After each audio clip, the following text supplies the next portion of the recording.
This is Daniel Gaffone for Eat Sleep Boxing Repeat. We're in Manchester for the Boxer Series Cruiserweight Tournament. Pleasure to be joined by seemingly the most popular man in Manchester, Sugarhill. How have you been? I've been doing pretty good.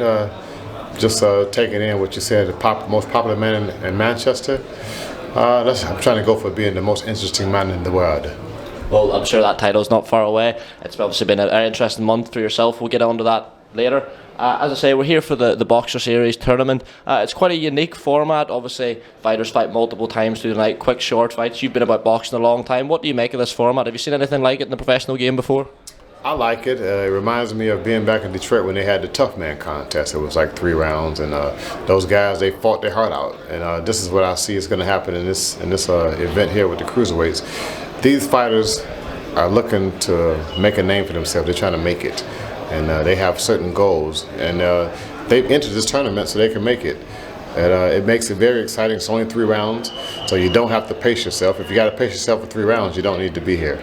I think it would be very suited to the Kronk style. We're here. It's obviously a show put on by Boxer. Been a very busy week for Boxer. They've announced the signing of one of the sort of most heavily tipped amateurs in British boxing in recent years, Ben Whittaker. Ben's announced that he's teaming up with yourself. How excited are you to get working with Ben Whittaker? About that excited. It's going to be fun. We've spent time together. We know each other. We've spent about a week together, so we've had fun.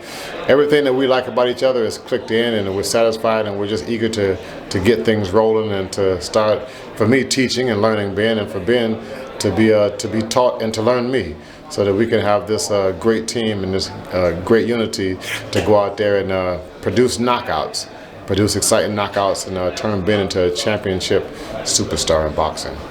Ben said himself he views himself as a hit and not get hit fighter. Now, Tyson Fury was viewed as a hit and not get hit fighter, and after about 1.5 2 years with yourself, he's arguably the hardest puncher in the heavyweight division. Do you view Ben as a similar... So we can do the math. 2 + 2 is 4. So yep, there you go. So do you see Ben as a similar project? Obviously they'll have different styles, but will you sort of take that blueprint of how you adapted Fury's style to changing Ben Whittaker from a very talented, very flasher boxer into someone who, as you say, delivers knockouts on a regular basis? I wish it was that easy to just say yes. I'm going to take the same thing and do it with Ben as I did for Tyson. But these are 2 different people, and they have different learning curves. Everyone has a different learning curve. So what may work fast for someone or may work for one person may not work for the other. So it just takes time of me getting to know him and what works for him and what makes him tick for us to get things together. That's all. On to Tyson, about a month now since that the retirement. Oh no, wait! He scored a knockout first before he retired. So yeah, a devastating knockout to Dillian Whyte, and then the retirement. So just on to that knockout from against Dillian. The Wilder stoppages, it was more of like a sort of sustained beatdown, sort of constant pressure, got Wilder fatigued and got him out of there. But that knockout against Whyte was just incredible one-punch power. Was that something you always knew Tyson had in him? I mean, I believe I said that, but nobody really believed me when I said Tyson Fury is the new knockout king in boxing. He's the biggest puncher in boxing.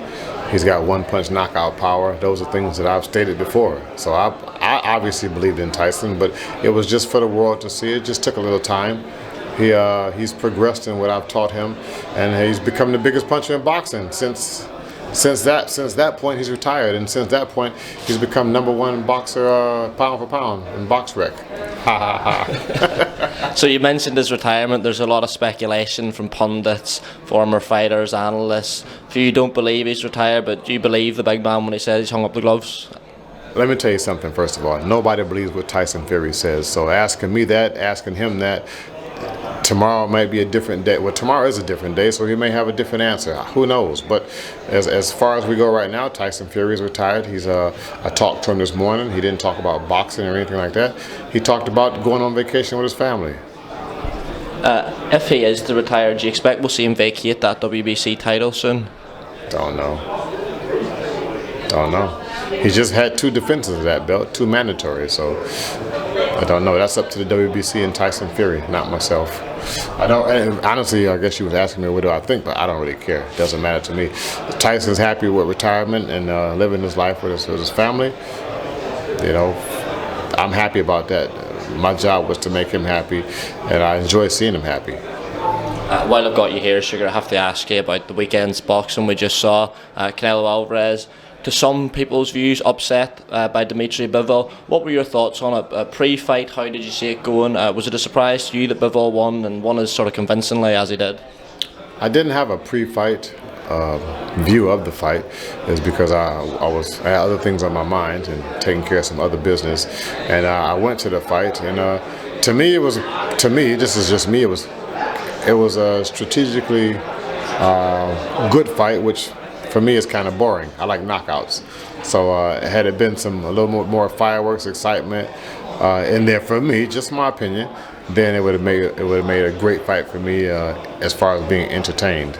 But it was a perfect game plan. Bivol did what he was supposed to do. He's a true light heavyweight, a real light heavyweight, and he puts everything into his sport. No knock to Canelo. He tried to go up to light heavyweight and challenge for that championship, but it shouldn't be any shame, because he's already won the light heavyweight division before when he fought Kovalov.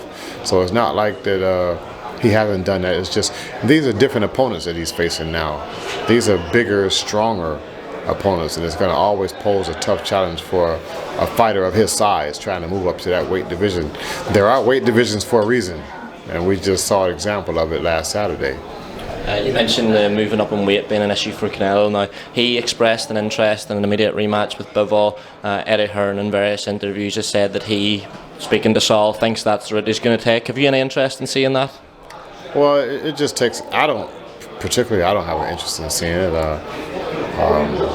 It just let him and his team and let everyone sit down and think about things for a while. It's really kind of too early to make decisions, and if something else happens, if some interesting events turn, then yeah, it may spark an interest in myself. But right now, my interest is Ben Whitaker and raising him to be a superstar.